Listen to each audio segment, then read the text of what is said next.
gamers, and welcome to episode 323 of the Super Ultra Podcast Arcade for April 3rd, 2021. I am one of your co-hosts, Daniel Nicholson, and with me is my co-host, Dominic Stallworth. What's going on this week, Dominic? We're in April now, Dominic. Yeah. April showers, spring make flowers. Isn't that the saying? Something like that. Yeah. And, man, I mean, 4 months. We're 4 months in this year, man. It's getting closer. We're going to be starting getting this warmer weather that, I don't like. But that we had and then they took away from us. Yeah. Damn, but yeah, I mean, it's good. It's good. I mean, most people like the warmer weather. I mean, in this area anyway. I don't know. I like somewhere in the middle. Yeah, I like, listen, I'm a good 60 to 70 man. Mm-hmm. I can deal with cold weather because I can warm up, but once it get hotter, I sweat in gallons. So it is not good. It's not good for me. It's not good for me. But anyway, so what's happening this week? We got. You always used to deal with sports, so we're gonna kick it off. Baseball is finally here. We're back. It's been gone for technically it came back, but only for like 30 games or so. What was it, 30 to 60? I think it was only 30. I think it was only like a month of games, basically. Yeah. So. Yeah, it was only 30 games, but now we got a full season in full swing, and we already have a team not playing because of COVID, which is the Nats. So there you go, baby. But we're going to fight through this. They're going to fight through this. And I heard that the Rangers are going to have a full capacity stadium when they have their games. Now, they didn't have the home games yet because they're away right now. But they said they're going for the full 40-something thousand. 40+ thousand. They get like 49,000, I think is the max. Yeah, they're saying you gotta wear a mask, but they say, look, man, things are opening up back in Texas. We're gonna be open too. Say we doing this thing. Also, I'm just checking at the gate, so once you get to your seat, you can do what you do. Yeah. So I don't know the full rules. I really look at to see are they do people have to have the vaccine to get in, or are they just saying nope, you just come. Buy your ticket and just watch, because that's the only one so far. They've got different tiers. If you're in a box, then you have to have the vaccine. If you're up into the nosebleeds, you can just be whatever you want, Dominic. Yeah, I'm trying to look it up now. The further away from the players you are, the better you can just fucking be wild about it.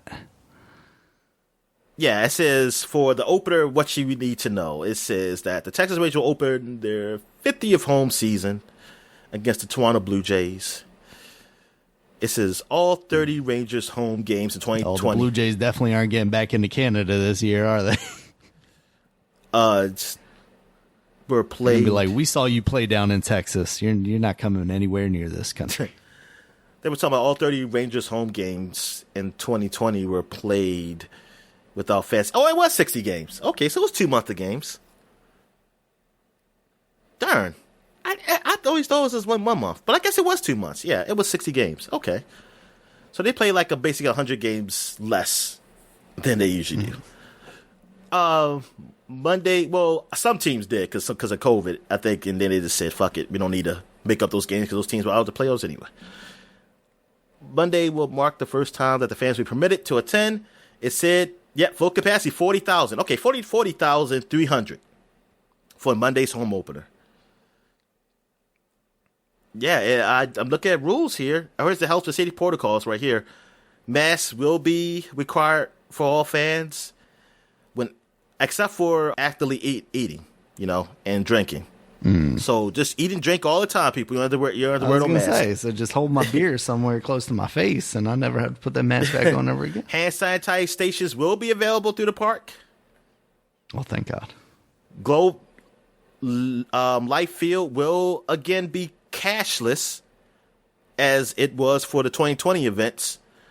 Oh, that's smart at least. Yes. So you're not handing stuff around. All tickets will be digital, and only credit cards will be accepted at concession stands and retail never locations. Mind. That's wait. I don't know. I mean, I guess you're not getting as many people's hands on credit cards as you are cash, but you're still passing stuff back and forth. Unless they got the credit card station. That's true. Yeah, but then you still got to put your one hand on it so you push it in, because otherwise it just slides all over the place because they never bolt them down to something. Yeah.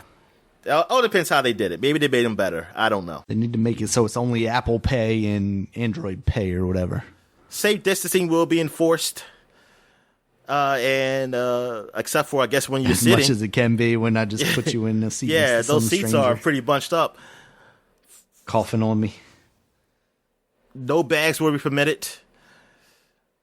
I can't keep my bag of COVID, huh? Except for manufactured, it said, except for like medical reasons or manufactured diaper bags and blah, blah, blah, things of that nature. Sense. Yeah. And the Rangers worked with Major League Baseball to finalize health and safety protocols. But here's the thing. I feel like for the players, though, like the fans, is their choice. Fine. You're going to give them a choice. But I feel like the players, I feel like you shouldn't do this unless the players get vaccinated. Say, when your team get vaccinated, hey, we're going to let because it's not fair to them. Well, that's what we were talking about this last year, is like, what I don't get is, I understand even if it's like, okay, this is the home team's decision, right? But like, what about the visiting team? I'm here and I'm like, they really filled this fucking place up, didn't they? What the fuck? Exactly. So I almost feel like you can't wait. Vaccinations are coming out. You can't wait till your players get vaccinated or whatever. Yeah. I wonder what the rate is in the professional leagues, whether they've got easy access or not, you know. Yeah, I don't know. And everybody that wants one has one at this point, or what's going on there. But yeah, some games have already started. I know the Orioles played their first game yesterday. They were supposed to play on Thursday, but they got rained out. But they won. They beat they did. the Red Sox 3-0. And John Means was our starting pitcher, or probably maybe our best pitcher. And because he's the good up and comer. He was he was in an All-Star game a few years ago. And he pitched a great game. Went 7 innings, only 1 hit, I think 5 Ks. So I was like, nice. Good job. And the guy who was our rookie last year, I guess technically he should still be a rookie, but I don't know. Because usually they say if you play a certain amount of games, if you didn't get past a certain point amount of games, you can still be a rookie. Like even in baseball, if you bring somebody in late in the season and only played a certain amount of games, they'll still be considered a rookie for next year because they didn't play a full year. Oh, that's cool. So I'm wondering if he still count as a rookie. Ryan Mountcastle, but he hit a double. I think he got a 2 RBI double. I think it was. He hit off the Green Monster. So it was that was pretty good. So I mean, good day. We won our first game against the Red Sox. I don't know how good the Red Sox are supposed to be this year. Really, I think the teams that are expected to be pretty good are the Yankees and Tampa Bay, maybe Toronto too. I mean, Toronto got some bats. I'm not familiar with their pitching, but maybe they got better. I haven't paid attention really to this year in baseball as far as players. I mean, I haven't paid attention really in some years. I just always go about my video game. I'm like how people how they are. So obviously I'm really don't know how good the Orioles are because my Orioles on the game is awesome. so I do not know how good they are. But I knew about Brian Mountcastle.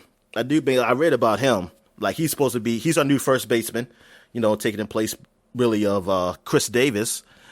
And Chris Davis, I don't believe he played yesterday. I didn't see him. I didn't see his name. So I think he's on the bench. Unless he's injured and I just didn't hear about it. I'm not sure. But this is like his last year. So I'm curious to see what he'll do his last year at his last at bats.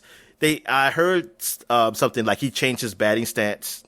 So maybe he'll start knocking them out again, Daniel, for his last time, year, most likely in MLB. Or unless he start knocking a whole bunch of home runs, maybe another team be like, we'll take a chance on him. But we'll see. What else we got here? We got, I mean, I haven't really been watching a lot of basketball. The Wizards still suck. That's basically all I can say. I know there's a lot of trades happening around Basketball League. I mean, they did happen. Trade deadline's over with. But some free agents got picked up.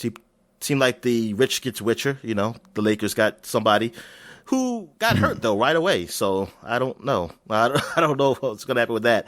LeBron is hurt right now, but we'll see. I think they expect him to still be back by the playoffs, but we'll see. The Nets just look like they could possibly be the best team out there because of all the players they got on that team. Because they bought it. They bought it, Dom. Yeah, they bought it. New York finally got it, but it wasn't the Knicks. It'll never be the Knicks. Yeah. The Knicks, I mean, they got a decent team this year, but when one of the starters, Marcus Robinson, I believe it is, he got hurt and he fractured his foot. He's going to be out for the rest of the year. They needed him, man. So that's going to hurt him. But they have a decent team, but I wonder, I mean, will this impact them going to the play? Like, will this prevent them going to the playoffs? I don't know. I believe they are in a playoff spot right now, though. They are in a playoff spot right now, so they might can hold on. Gotcha. Let's see. Anything else to talk about in the sporting world that I can think of? Football. I know the draft is coming up soon. Nah, I think that's it. So, you got any big wrestling news happening? Oh, you want to hear some big wrestling news, Dominic? What? WWE and AEW are working together. What? Chris Jericho is going to be on the Broken Skull Sessions on the WWE Network, which is like Stone Cold's interview show. Yeah. So that's it. Oh, that is that. He's just going to be up there. Okay. Yeah. I mean, it's definitely interesting to have them. I mean, I would imagine he's going to acknowledge AEW when this is a WWE Network, which I guess doesn't really exist anymore, a Peacock exclusive show. So I think it's really cool, though, because, I mean, Chris Jericho obviously was a large figure in WWE for a very long time. Yes. And is just a very large figure in wrestling now that, you know, he's had a big role in AEW. He was their first world champion. You know, he had a couple of matches in New Japan. Yeah, I mean, he was in WCW, right? So, so he's been in all the big ones. Yeah. So I think it's definitely interesting to have him on there, and I want to see if they have those conversations, if they're willing to talk about that stuff. Also, I think Stone Cold should ask him if his wife stormed the Capitol while she was down at the Trump rallies. Oh, you got to tell me about that. Just basically that's it. Chris Jericho's wife, as well as I think like his mother-in-law, were down there. Apparently his mother-in-law is kind of a QAnon peddling conspiracist, and his wife apparently gave some FBI agents some what for when they tried to question her, because like she was like, I was never in the Capitol. You can see on my Instagram feed, I was over here 60 miles away. Well, not 60 miles away, on the other side of the mall when people were doing this. That is crazy. Yeah. Darn. And Chris Jericho also is questionable at times. He'll have like Don Jr. on his podcast and then be like, "Oh no, I'm not political." I mean, it's always like, I don't know. I don't typically listen to this podcast, but I don't really listen to Chris Jericho's podcast a lot. Like sometimes he'll have a wrestler on that I'm like, oh, I want to hear that. But mostly Chris Jericho's podcast. There are better podcasts out there, like Stone Cold's, for instance. He's not political. He's just an American. Yep, just loves America. Yeah, he just loves America. Yeah, that's kind of it. I mean, WrestleMania is coming up. I think it's next week. It's 2 nights again this year. And they are having it. I think I talked about it already. They're having it at Raymond James Stadium. They're having some fans. They're not having a ton of fans. It's not full capacity. And Hulk Hogan, I don't think I mentioned that, but Hulk Hogan is going to be hosting, as well as Titus O'Neil. So it's a little weird because Titus is a black man who has been vocal about not really being happy with Hogan's apologies in the past. So this is what they try to say. Hey, it almost seems like here's WrestleMania for you, but also you got to deal with Hulk Hogan kind of thing, like kind of punishment. Because there was a thing. Oh, you think it's more of a punishment thing? Oh, man. Well, so here's the thing. Like, I want to say like 5 years ago now or something like that. It was, I believe, the night that Daniel Bryan retired.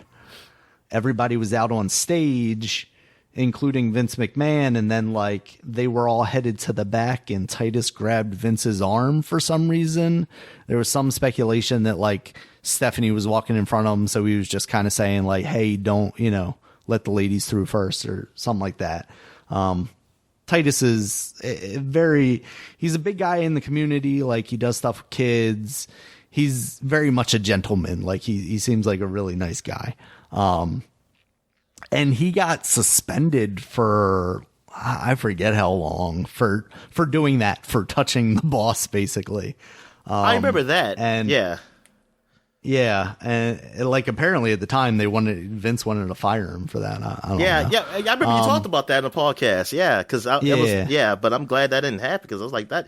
Because when I saw it too, I was like, it didn't seem that big a deal. I mean, but no, yeah. And he's a great ambassador for that company. Like, you don't see him a lot on television really anymore, and he's never been the greatest wrestler. I mean, like, the other big thing that people know about Titus O'Neil is like during that Saudi show when he ran down the ramp and slipped and went under the ring. Basically like dolphin dived under the ring, and that wasn't on purpose, and he almost hit the support and could have had a very bad accident. But yeah, he is a really good ambassador for that company, and it's kind of weird to kind of give him this spot at WrestleMania, but also make him share it with Hulk Hogan. And especially being in Florida, like, Hulk Hogan is like a god in Florida, if not just a god in wrestling, and he's going to be the guy that they focus on. He's going to be the guy that they send out there before anyone else to get the giant pop from the crowd, because it'll be the first time that they're seeing live wrestling in over a year. So yeah, then, more Hulk Hogan celebratory stuff, but there seems like there'll be some good matches on that show. It is 2 nights again, like I said.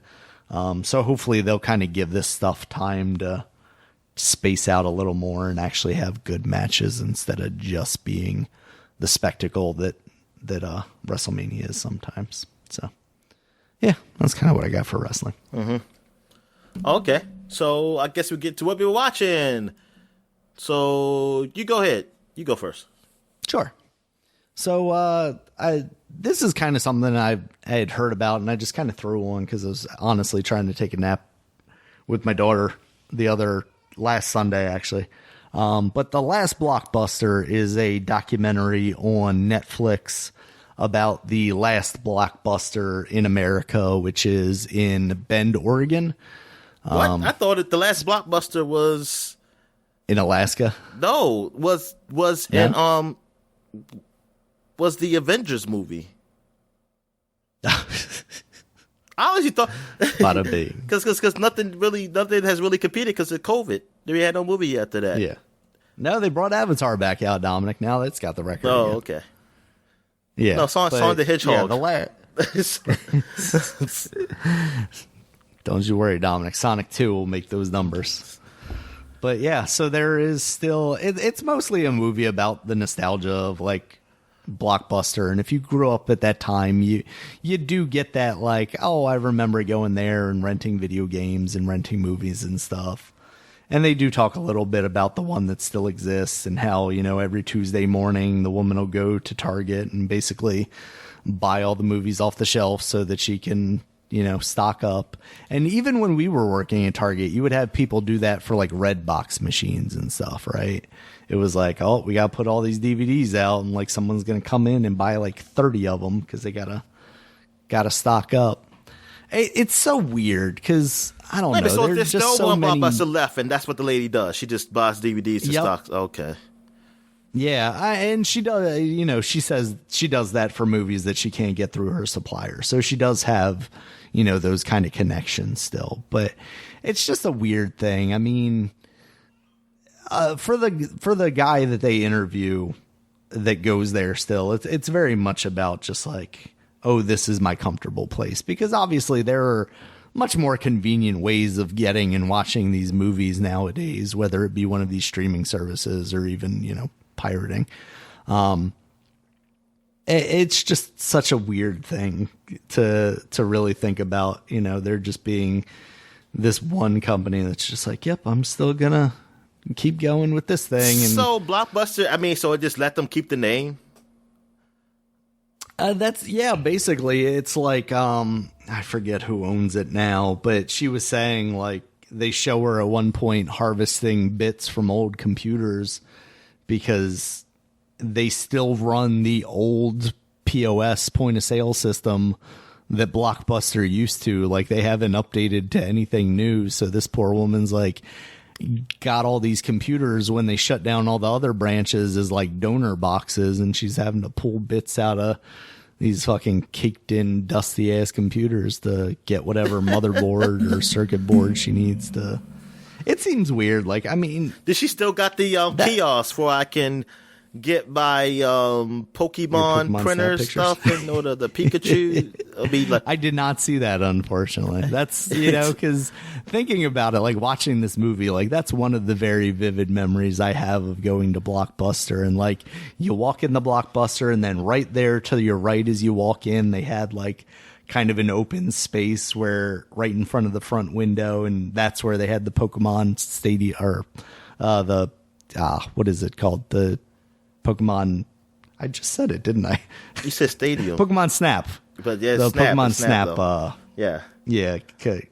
You know, kiosk where you can plug in your memory card and print out your pictures. See, I never did that because I never owned Pokemon Snap, but I did play that demo like every chance that I got when we went there. So it brings up some nice memories, but other than that, like, it doesn't even really tell you.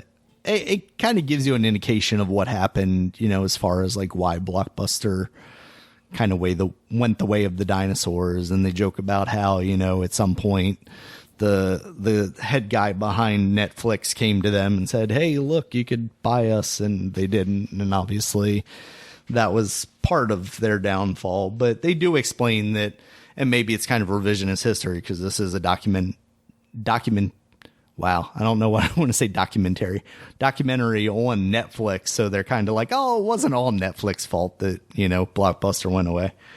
So yeah, it was just kind of a nice trip down memory lane. Yeah, that's crazy.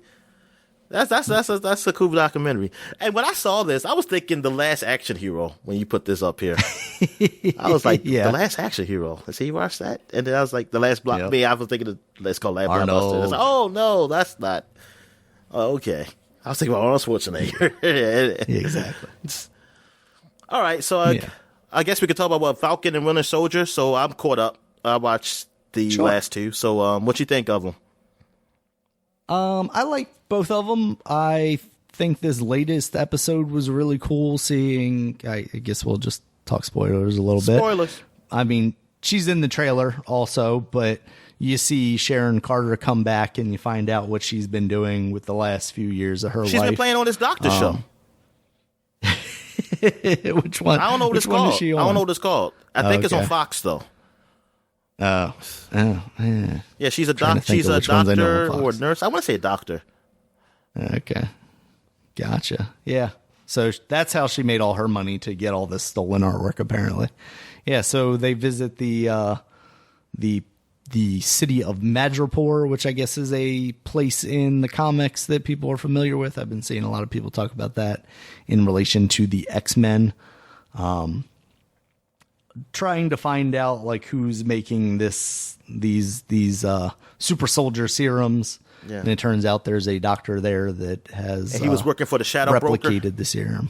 Yeah, the Shadow Broker.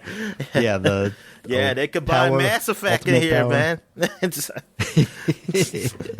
Yeah, and she's just fucking kicking dudes' asses. I mean, I know. Once again, I think this is another episode where they do a really good job of balancing like a really big set piece action scene and then also, you know, everything else around it, kind of developing the story. I thought it was I thought it was neat how they kind of just, the last episode, they're like, all right, we got to go get Zemo. And then this episode, they just kick off and like, yeah, we basically just, Winter Soldier basically just like, oh, he's already out. This was my plan. I'm explaining what I would do had I done it. And also I did it, so it's done. And hey, he's going to hang out with us. And I think Zemo as a character does add to their group dynamic a little bit, especially like seeing him in the club. Yeah. Dancing his fucking European ass off. So I mean, Zemo putting on a mask. Like, what was that? Like, I said, I'm a badass now. I won't put my mask on. It's going, hey, guys, you know the comic? I have a purple mask in the comic. Yeah, exactly. I mean, that's how I knew Zemo. So I was like, oh, they. I mean, I was thinking like, oh, he's gonna put this on to hide his face. I mean, because they're gonna do something where they had to probably hide their faces. Yeah, I thought at that point he had turned on them and was just like, I'm putting the mask on. I'm a villain now, and I'm going away. Yeah. And then he pulls back up in the car and he's like, hop in. Exactly. Like, I was like, okay, I guess. He's like, nah, I'm going to do my badass move, so let me put the mask on if I can look cool. Exactly. For the camera that's not really there, but there. Yeah. But the hair gets in his eyes if he doesn't have the mask. Oh, okay. But I enjoy these 2 episodes. I see what you meant by episode 2 about the whole dealing with race, like with the black super soldier. That's interesting. Yeah. And it was in Baltimore. Absolutely. That was interesting too. I saw the best. I saw me. I was in the background. Recreation of Baltimore, I'm sure. I was in the background. I was like, hey. So I was Did you? Oh, shit. But yeah, it's it's an interesting take. It's like, I'm okay with it, but I just want to know, does it feel too, what's the word I'm looking for? A little too heavy, maybe, with the whole race thing? Like heavy-handed, kind of? Yeah. Yeah. I've seen a lot of people say it's like very after-school-y, kind of like on the nose, not really subtle. That's what I kind of feel. It's like, I don't know. It's like, I wish there was a more way to do it. I'm not saying, obviously I'm black, so I'm okay if you, speak the truth, go fuck ahead. But I also don't want it to be like, we shouldn't do this. It's bad. I'm like, come on, man. But that is interesting. They take with that. Now, with the whole new Captain America and Starboy, I forget, what was his name? What's his name? I think it's Starbuck, right? No, not Buck. No? I thought Bucky, I thought it was something else. I looked him up because he's a real comic character, but I don't remember Starbuck. Yeah. But I'm just wondering. I didn't want them to do this because it seemed like the other Captain America, he's getting a little frustrated, and I feel like he's going to do something stupid, and something's going to go wrong. I just hope they don't go that route, the easy route of him getting rid of the shield. I mean, easy for me to not want him to have the shield because he's doing things wrong. And it's like, he shouldn't have this Captain America shield. No, I want to be more complicated. I want to be like, hey, this is actually a good guy who got the shield, right? But you just gave it up. So how do y'all get it back? I hope y'all come in a good way. I just don't want the easy way of like him. Like, what do you think? You think they're going to go that route with it or what? Yeah, I mean, you think? Yeah, I think they probably are going to go the easy route, and I think that's kind of partially because I think that's where the comic book goes. Like, I know this guy becomes U.S. agent, but I don't know, what his lineage is, and like that's what that's what the comic does. Yeah, so I don't know if that's because he like becomes a full like U.S. Like government heel or whatever, or what. It definitely seems like he's gonna go kind of rogue in a way, but I don't know if it'll be like the government taking the shield off of him. But I think it'll make it easier for you to sympathize with Sam, taking the shield back, basically, taking it off of him. So I hope I'm honestly hoping with this entire series that, and it's hard because it's 6 episodes. We're already halfway through this thing. So, and maybe that's why things are a little more heavy handed. I was really hoping for a more subtle story of, and we're not even really seeing this part of it as much yet. Like, the government, America, didn't want Sam as Captain America because they don't see a black man as Captain America. And it seems like they're trying to lay those pieces down. Yeah, but I don't really see that. Right, but they aren't actually making that the point. And maybe that's just not even what they're going for. They just want to, speak on race because they do have a black lead and he's the hero.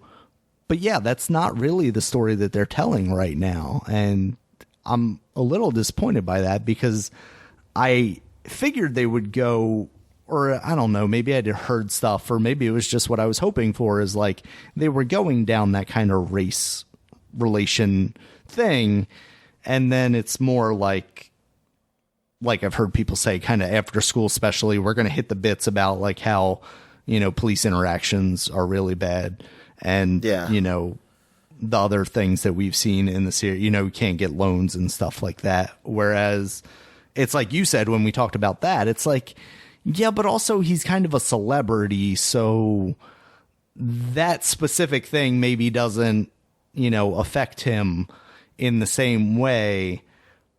But if it were the government choosing, to take the shield from him, or, he has those feelings, so he wants to relinquish the shield, but also the government is extremely happy about that because they didn't want a black Captain America anyway.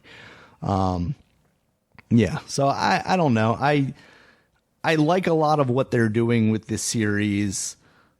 I'm hoping by the end it's satisfying, though, because, again, it feels a little weird that we're halfway through this and I don't know where we go in the next 3 episodes to wrap things up. I guess what... Go ahead. I was just going to say, I guess what we're going to try and wrap up is the border people. I forget what their names are. The kind of vigilante group that they're fighting against that have the super soldiers. The flag smashers? Flags, yeah. Maybe resolving that, but then maybe you continue the new Captain America stuff into the next series, or right at the end is when he kind of turns into the villain, as they take care of the woman and in the flag smashers. And then, it turns out that he's going to be a big bad for whatever comes down the line. But yeah. And it was Battlestar that is his sidekick's name. Yeah. So I didn't understand about the flag smashers, that group, the vigilantes. So they want a time when it was the blip happened, because I guess there was a lot of resources because of not as many people. I'm thinking that's what it is basically, it sounds like during the blip, everybody came together. There wasn't really these borders dividing us.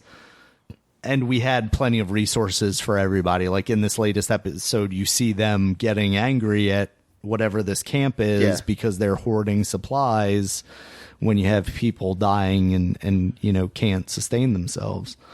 And outside of maybe seeing them cause some explosions or something, it's kind of hard to argue with that stance, right? I mean, obviously it's hard to argue that, yes, you don't want all these people to come back because, you lost loved ones and whatnot. But you can understand their reasoning, almost like an extension of Thanos, right? Is resources are scarce. So when there was a time that resources were less scarce because we had fewer people, that was a good time. And it really, you haven't really seen them do a lot so far outside of like a small crime here or a small crime there. Like, you're starting to get what their motivation is here now. Like, they want to give super soldier serum to kids or something like that. And that sounds questionable, but I guess what they're trying to really do is give power to these refugees, right? Or whatever. Power to the people. Literally and figuratively. Exactly. And, you know, the temperament of kids, I don't know that I want them being any stronger than they are currently, but it's like, I want my juice box. Exactly. Yeah, so I hope that they have enough time to do what they want to do with exploring what the Flag Smashers are, what's going to happen with Zemo. It seems like they just have a lot of pots in the fire, or whatever the saying is. And I don't know if they have enough time to, you know, get them all done. And that's kind of my biggest concern about it. I mean, like, every episode has left me entertained, but I'm wondering if at the end of the day, when the season is over, I'm just kind of like, oh, that was all fun to watch, but like, where are we going now? Because double, triple spoilers, whatever. At the end of this episode, you see one of the Black Panther's royal guards come in and basically go like, I'm taking Zemo because, hey, remember when he killed our king? Yeah. Basically. So is this going to add another storyline to this whole thing? Because honestly, like, you brought in Sharon, but it seems like we've abandoned her already. Like, I would have liked to see more of her story. Sharon. That's a good question. You know, is she part of the Shadow Broker? Is there something going on there? Or how did she get such a posh life? Yeah. Or was she with the Vigilantes? Or at least helped them? Or Captain America. Or old Captain America? Maybe she's new Captain America. Oh. Maybe she's like double undercover that's super right. agent spy. Because he said he needed to find a way, like, what they know. He wanted to find out what they know. Yeah. So he said, they have to start doing something a little outside what they usually do, you know, government protocols. So maybe. Yeah. So there's definitely a lot of like things that I'm very interested in seeing where this is going, but also I'm just worried that there's not enough time. It'll be a 2-hour episode. Like one of these episodes. I mean, could be. I mean, that's the crazy thing, right? Is like, I'm saying there's not enough time, but yeah, the lengths of these episodes aren't locked in at anything. And honestly, like, they make whole movies, you know, in 2 hours. So you give them 2 hours and they could, you know, explore a lot of things and wrap up a whole lot of things and go off of that. It's just, you know, there's so many other things with Marvel. Like, as soon as we're done this, then we've got like Loki, and then we've got, you know, Black Widow coming down the line, and we got the Eternals, and we got all that. Like, there are so many places that they're going to jump around. It's just like, how long am I going to wait to get some further elaboration or catharsis with the Falcon story or the Winter Soldier story or whatever it may be, you know? Because even like the Winter Soldier Falcon dynamic of basically Winter Soldier going like, I'm going to take that shield back if you're not going to take it. Yeah. Like, that's interesting to me. You know, going from being a Russian spy who's brainwashed to being this guy who's still like, yeah, I'm very rah America, and that symbol is, you know, that shield is a symbol for the America that I believe in, basically, I guess. All right.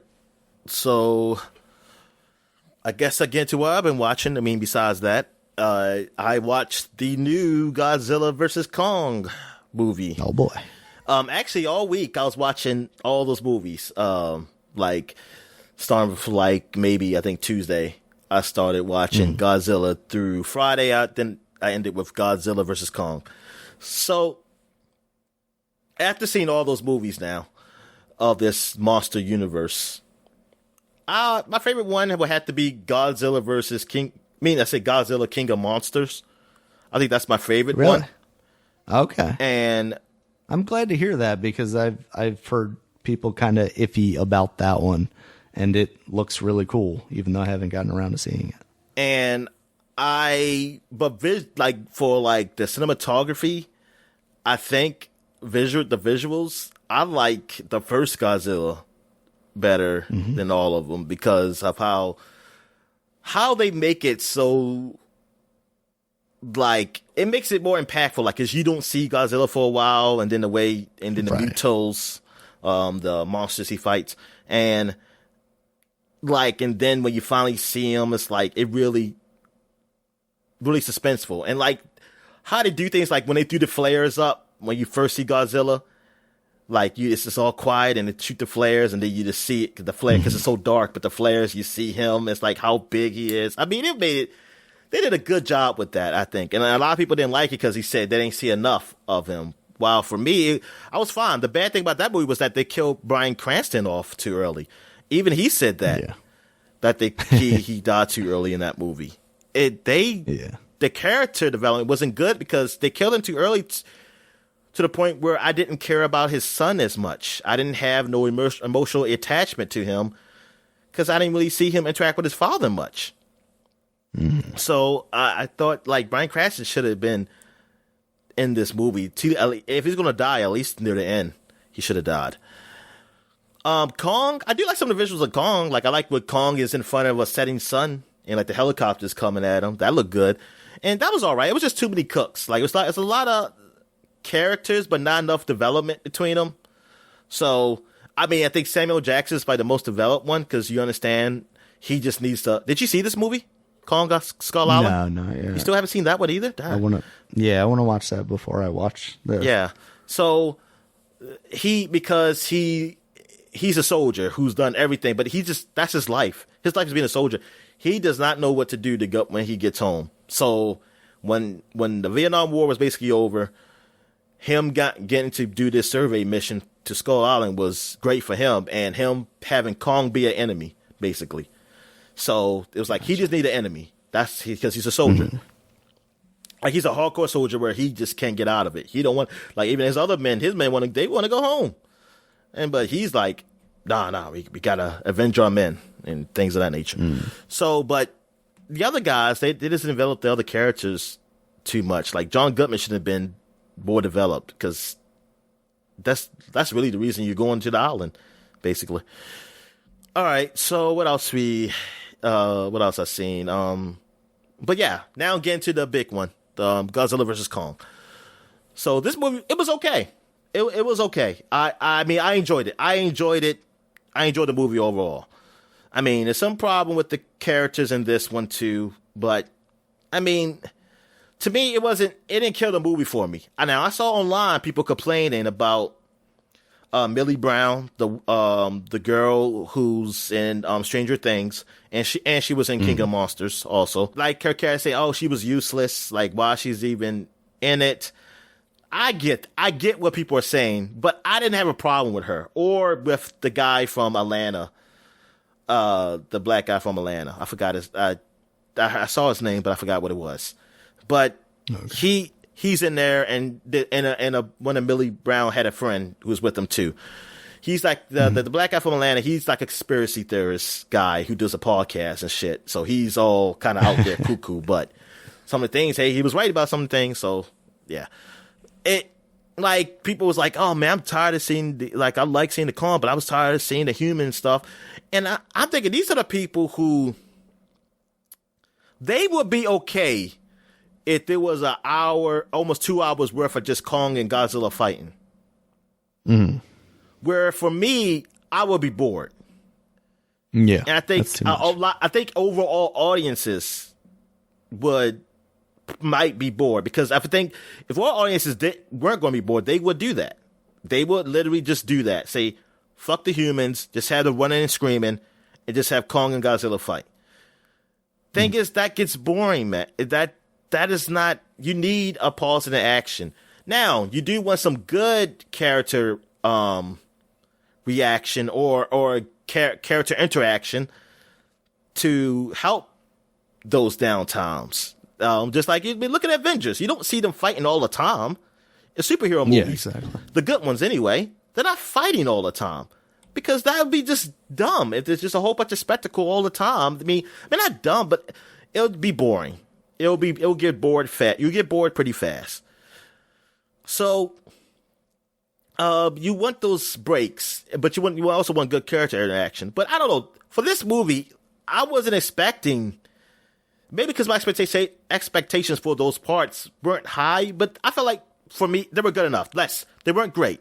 Like, they may criticize them. I'm not going to disagree with them. But it wasn't to the point where I hated it, though. I never got to the point, because some people they just say they just hated it. It's like, man, I hate the character that she was, or like things of that nature. I didn't hate it. You know, it was just there. I mean, I was fine. I was fine with it. Like, it was a little silly with what some of the things he was saying, the conspiracy theorist podcaster guy. But, I mean, it was all right to me. Like, I was okay. I was okay with it. It didn't kill it for me. But anyway, the overall movie was pretty good. Kong, the fights between Kong and Godzilla were really good. I'll go to spoiler because since you didn't see it. But I did enjoy it. Like, I did enjoy it. There were some questions I have about it, but you know what? I just look at it maybe like a dumb movie, like a Transformers, you know? At least the original 3. I think Transformers really got bad after the original 3. I didn't really care for them, except for the latest one, which is Bumblebee, which was good. But yeah, I look at it like the original 3 Transformers, like these type of movies. Like, they're just big dumb fun, you know. They're good enough just to enjoy seeing some big kaiju monster battles. Yeah, it was. I mean, I enjoyed it. I enjoyed it. It was pretty good. It was all right for me. It was all right for me. You got any questions about it? Yeah, I mean, visually, it just looks as good as all the trailers. Yeah, pretty much. Yeah, visually, I like the look of it. Yeah, and the fighting didn't get too overwhelming. No, that's what I'm saying. I think it was good enough. Yeah. It was the fighting was great. Now, some people say, "Oh man, they wish it was more."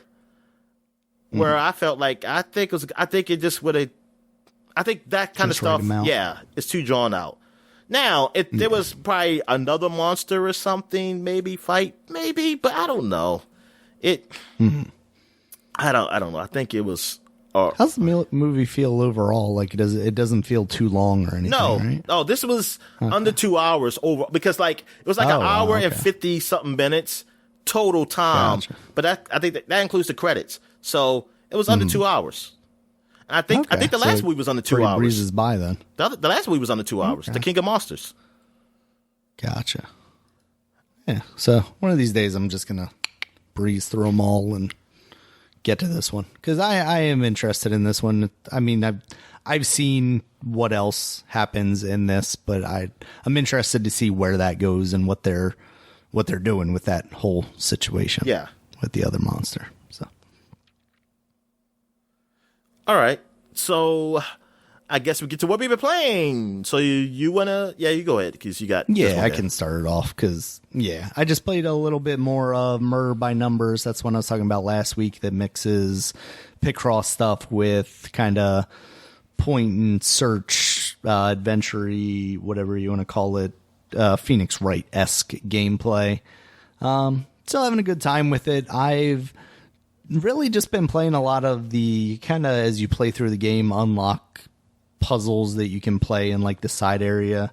It's like the robot characters' memories, basically. So since I was getting the feel of just like, I want to play more of these puzzles right now, I was just going through those, and some of those, man, just they're getting complicated. Like, I don't know that I have the brain for more advanced Picross games where you like have to do really tough kind of solving through elimination kind of things, where it's like, okay, in this, well, this one can't be a thing and this one can be a thing.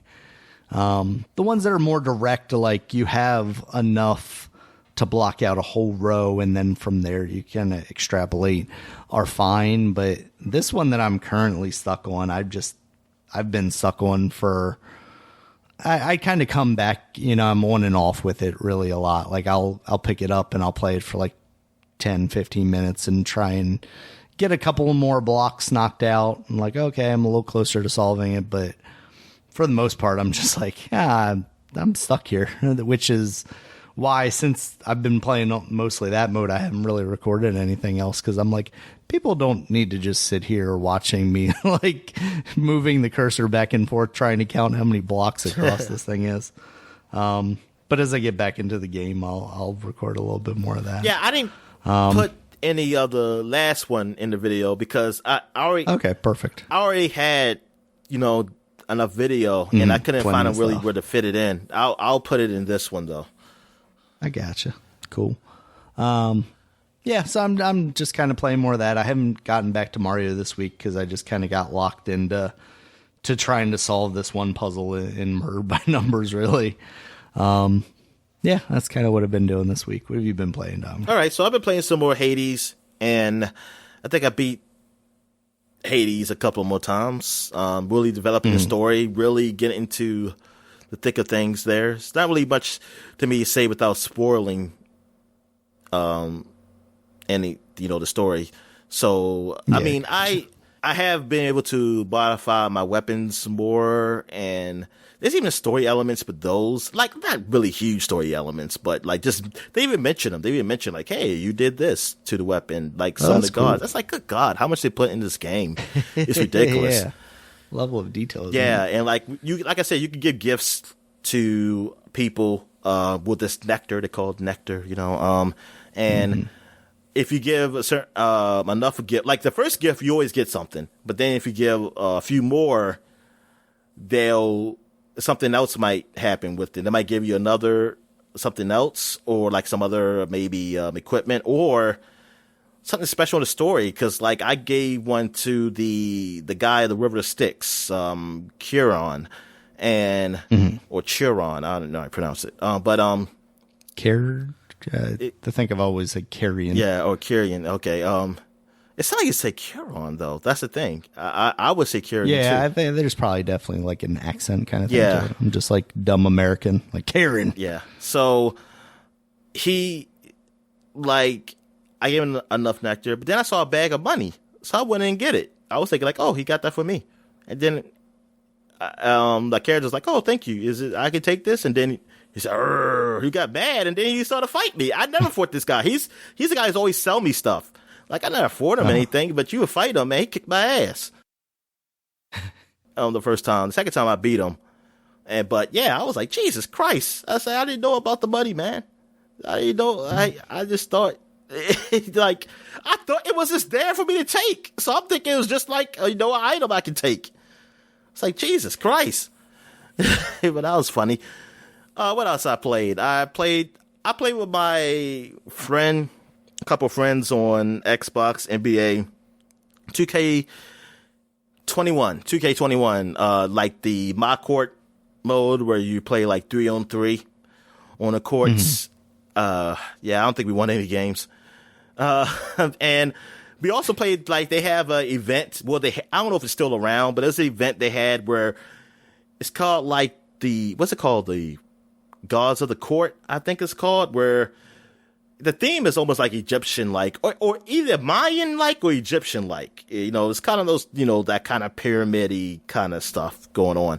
So it's supposed to be like, if you win, you keep playing on the same court, and like you double your XP, like a double or XP also, and you don't leave the court until you lose. Like, you get kicked out the whole event. So you go, I think one of my friends, he went ahead of us, so he was with another team, but he's like, oh, darn, we're playing against a team that won like 20-something games in a row. It's like, God damn. And yeah, so yeah, they lost. Yeah, I don't think we ever won. Well, while I played, I didn't win. We never won 2 games in a row. I don't know. I forgot to ask my friend if they ever won. Did they, win any more games in a row playing?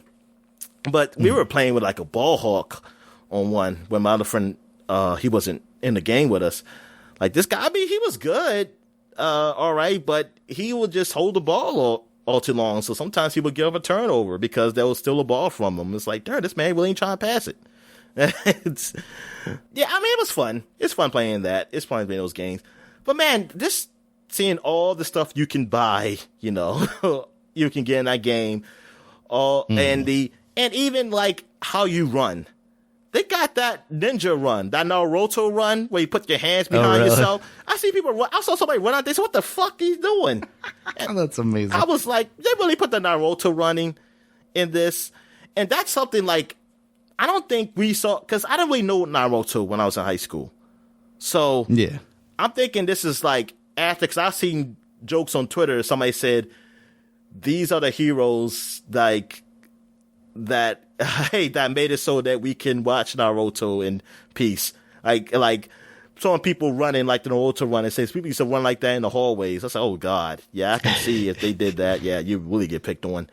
School. I feel like that was slightly after us, but also I feel like I remember a kid like maybe not quite Naruto running purposefully, but like, you know, hands to the back, pretty much like speed walking down the hallway trying to get to class. I don't understand it. I don't understand like how is that better than like makes puppy you more your hands? Aerodynamic. I don't think so.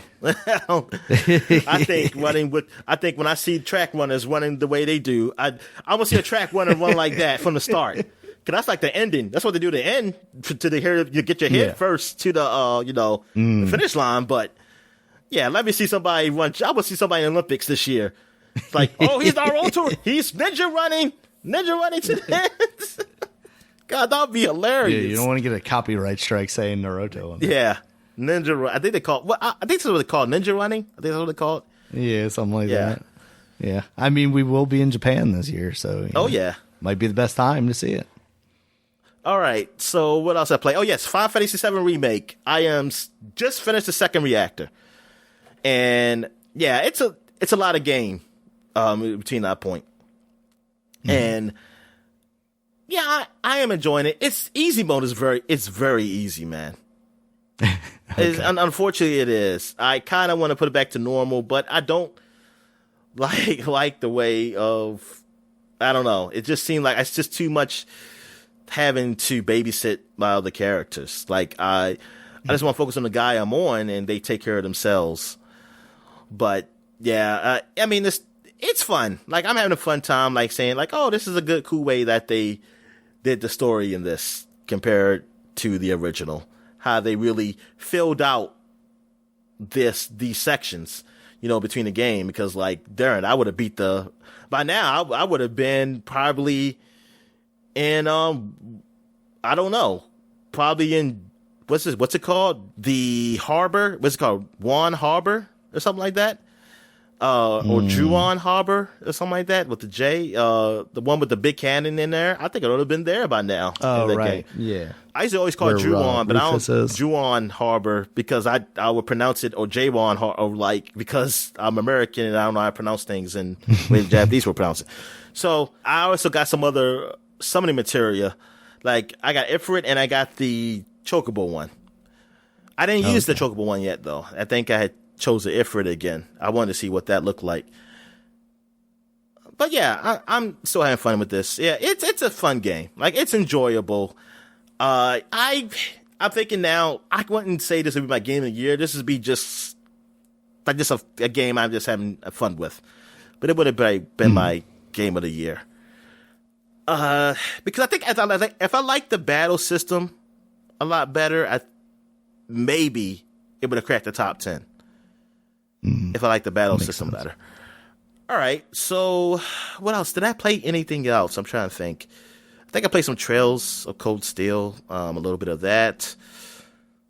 I did play a little bit of Dragon Ball Z. Not really much to say there. And what else did I play? I think that's it. Yeah.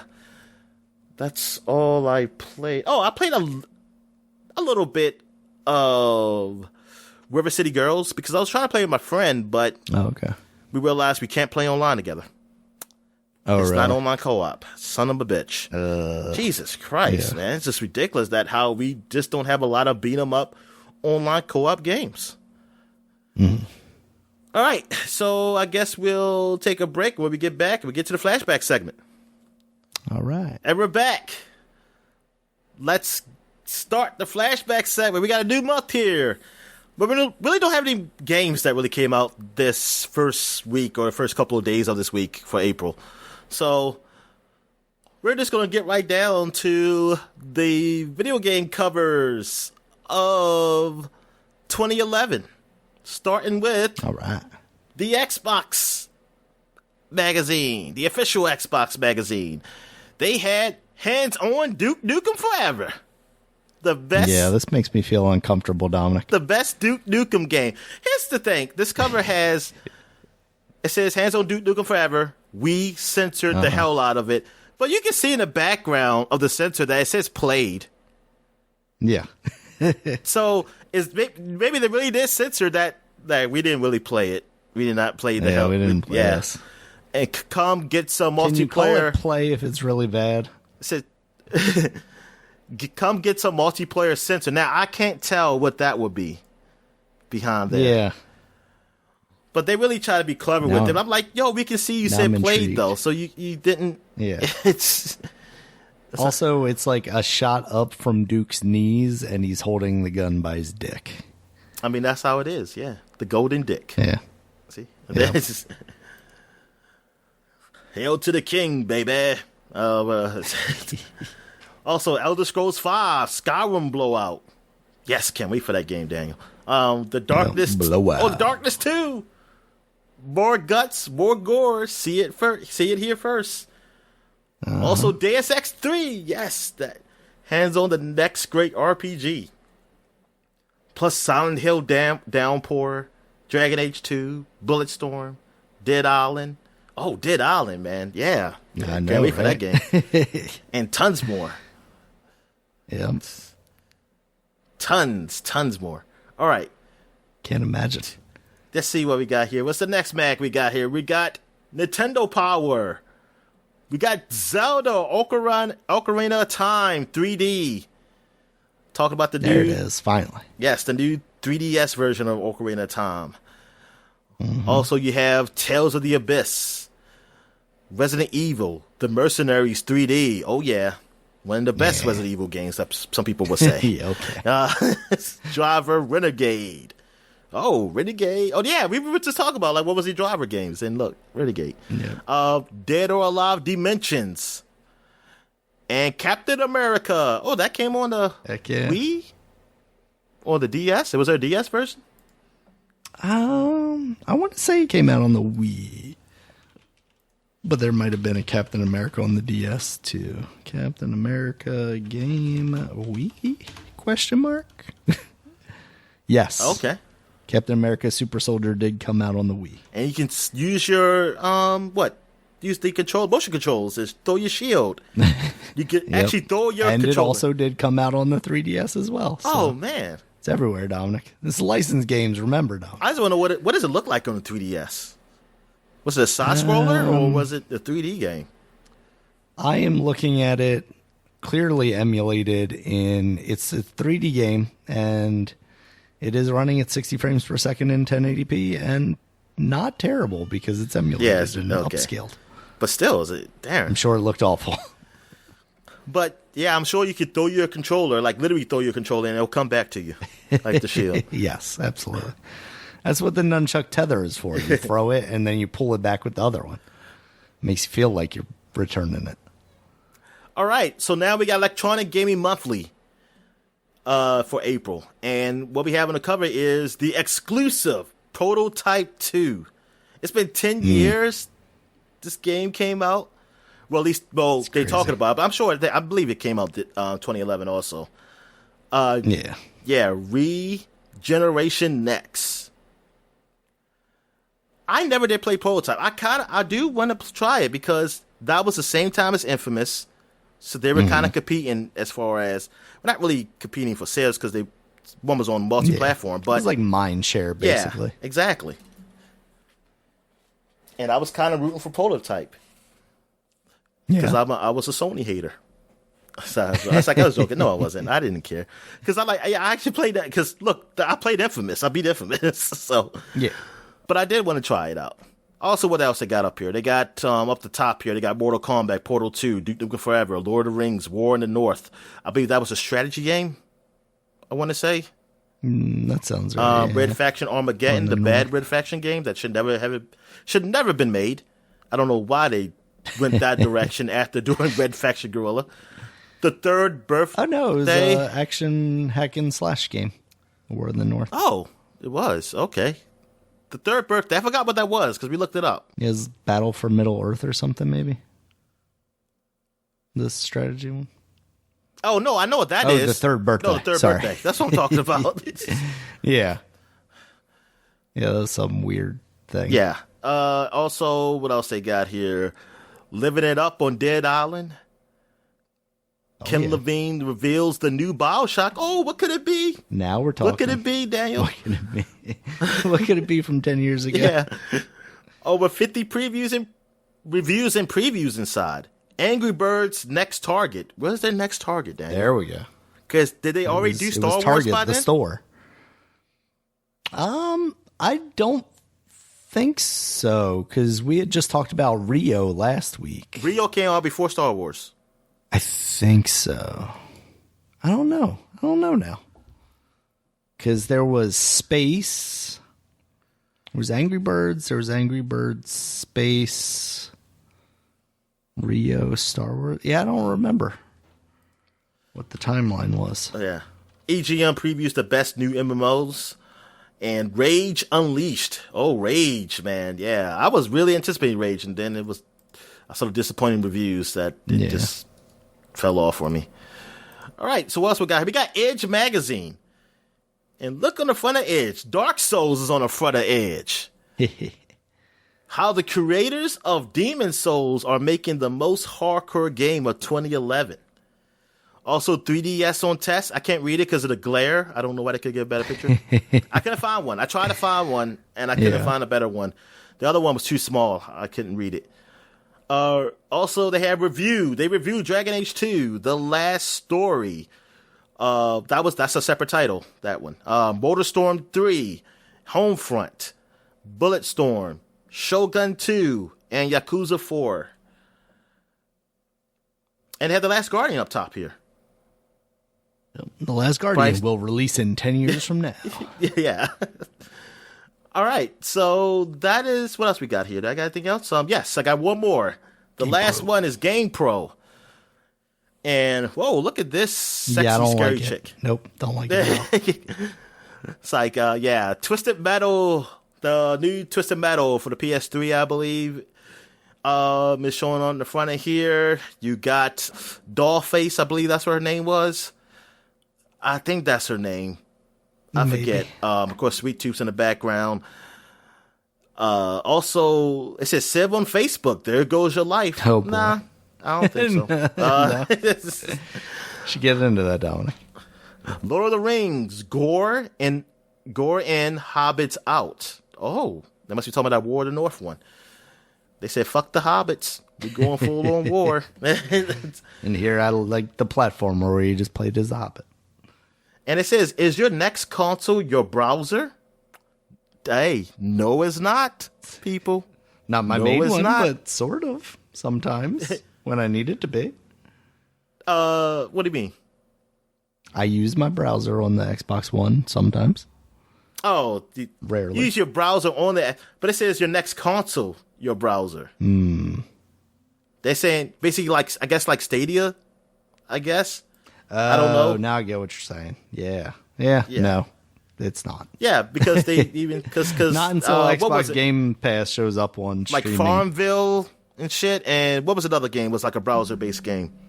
Oh fuck, that was big. Yeah, all that stuff. I forgot, but that's not no. We're good on that. Also, look at his iPad. 1 year later, gamers take notice. Oh man. I think we should get that iPad. Take notice, Dominic? Nah, I got a bootleg tablet right here. I don't know if I can really do much gaming. I did play Among Us up here, so that is good enough. Did you buy, rent, or burn the iPad, apparently? Oh, that yeah. Is that for the magazine or the game? I don't know. What do they mean? I don't know. It says buy, rent, or burn. 30+ games on PS3, 360, Wii, iPad / iPhone, PC. I guess that's their rating scale, right? Oh, I mean like burn. Yeah, exactly. Like, but for me to burn it, you're saying I'm not buying it? Am I just going to the store and burning it? And they're like, hey, what are you doing? Or are you pirating it, Dominic? That's got. I mean, that's the only thing burn I could think of. But why would a game magazine tell me to do that? I don't know. Same reason they're out of business now, Dominic. Yeah. Okay, now we're going back 20 years to 2001. And in April in 2001, we have Next Gen Magazine. And they had on the front, like, Xbox games. They had Abe's, looked like Abe, though. But it says Much as Odyssey right here. Abe, even though I guess they didn't have any assets for Abe yet. Yeah. Or Munch, rather. Yeah. It got Malice, and they got a guy. It was like a bounty hunter. Yeah, I don't know which I'm thinking, I don't know where he's from either. I guess he's from Bounty Hunter. I don't know if this game even launched, honestly. Yeah. That game right there. Now, I know Malice didn't. I know that never happened. No, it did eventually, but it came out as a multi-platform thing. Yeah, but I'm talking about, at launch, yeah, sorry. Yeah, at launch, I meant. I'm sorry. So you got the games that said, we're exclusive to games of Xbox. We go hands-on with Much as Odyssey, Bounty Hunter, Malice, Mad Dash, and New Legends. I only know Malice and Much as Odyssey. Yeah. Mad Dash I did hear about, okay, but New Legends I don't know what that is. Sega shocker. Sega plans for PS2 and more. Is this the end of Dreamcast? Oh no, they didn't know yet, Dominic. Oh God. We're still in the before times. They said, like, wait, what was happening here?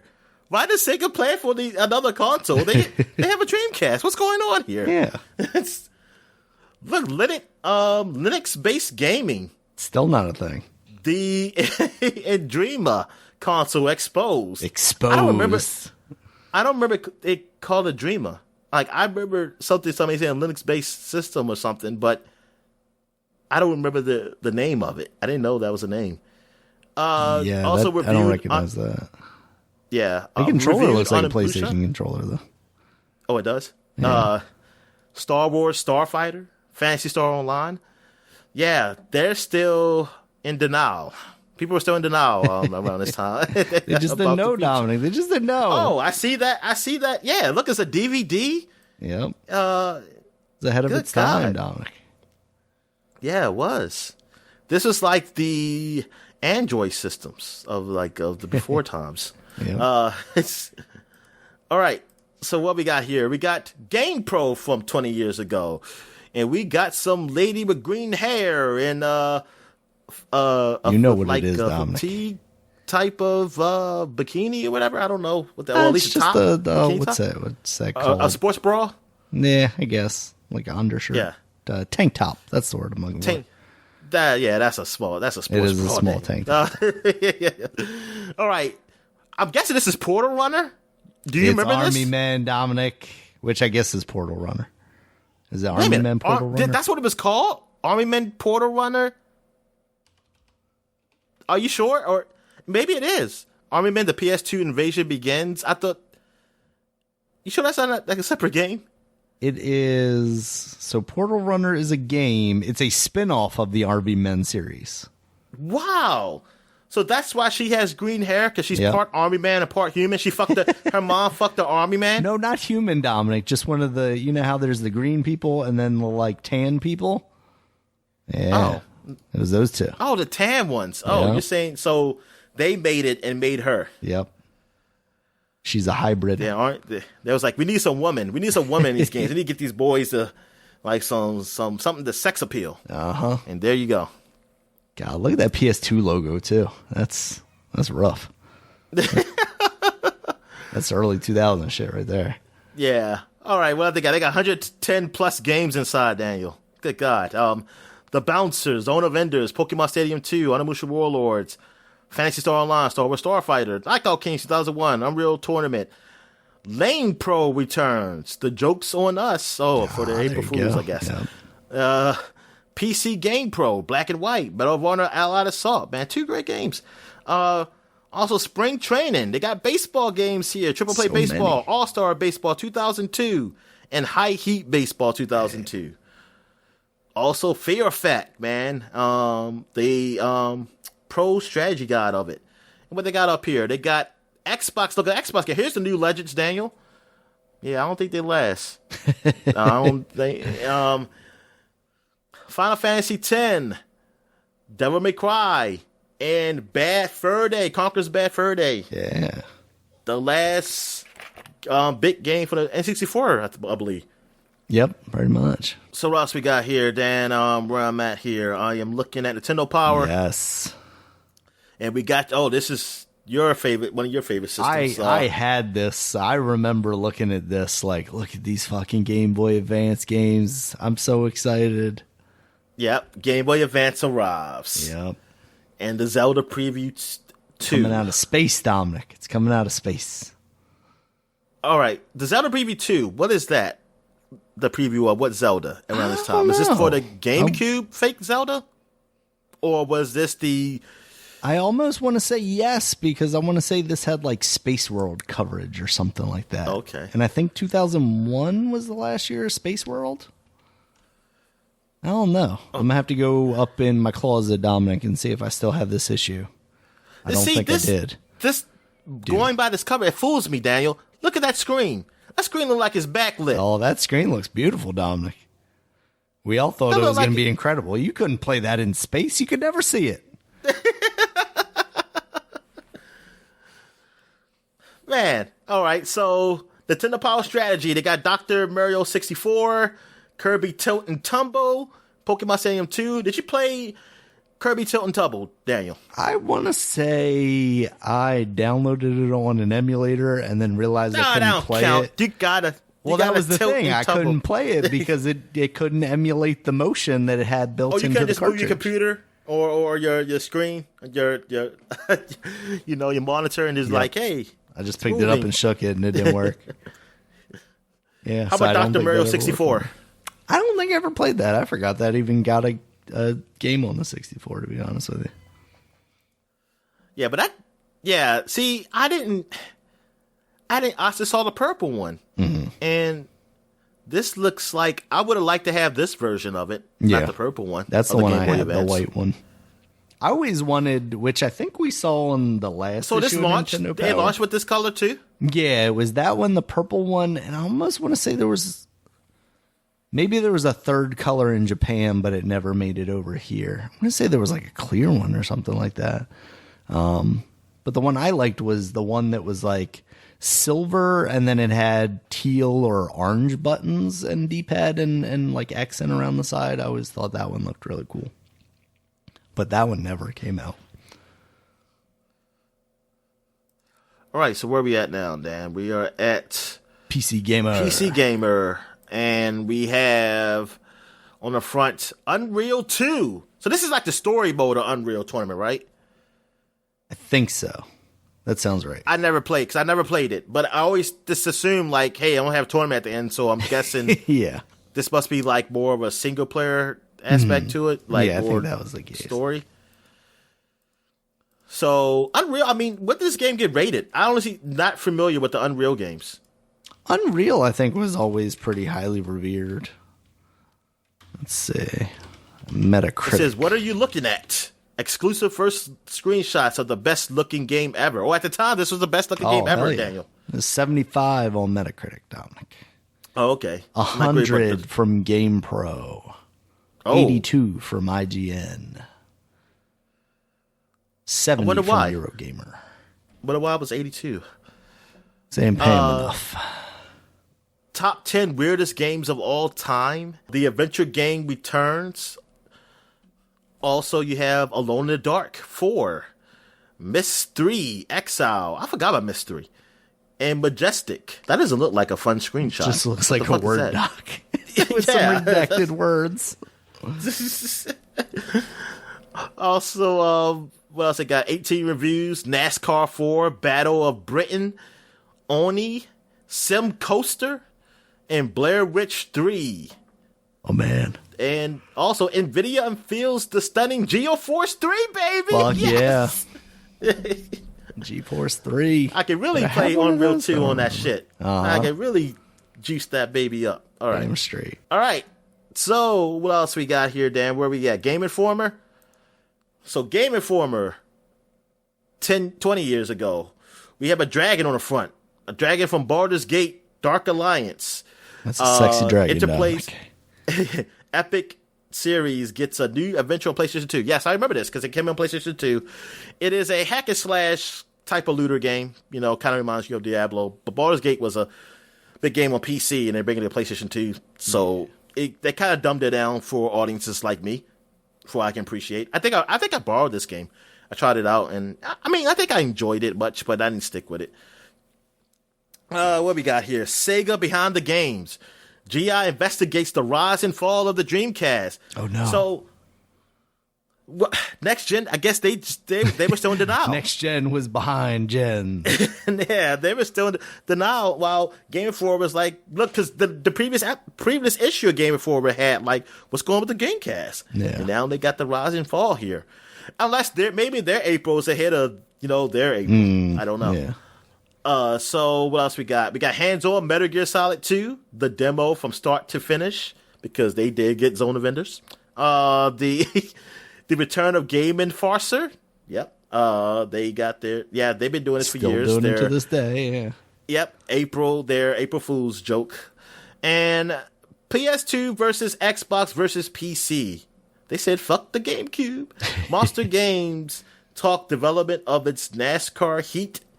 Plus, Virtua Fighter 4, Crazy Taxi 2, and Extermination. And look, How to Completely Conquer Conquers. Also. No, don't conquer. So you gotta get this magazine. All right. So I believe that is it for the year 2001. But I got a couple magazines. I'm going back 30 years, Daniel. Ooh. 30 years.